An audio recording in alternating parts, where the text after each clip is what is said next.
அழகா ஓட்டுறா அப்படின்னா ஆச்சு. மெதுவா மெதுவா மெதுவா மெதுவா அங்கப்போ அங்கப்போ அங்கப்போ இந்த ரூமுக்கு போ அந்த ரூமுக்கு போ. அச்சு வச்சோ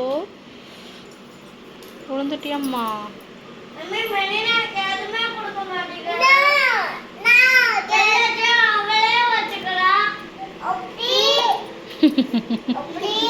எப்படி வச்சுக்கிட்டாலாம் எப்படி?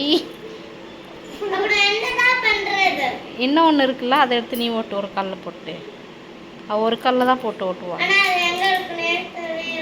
அப்போ நீயும் ஒத்த கால் போட்டு தான் ஓட்டுனியா? இன்னொரு ஸ்கேட்டிங் அங்கே தெரியலையா?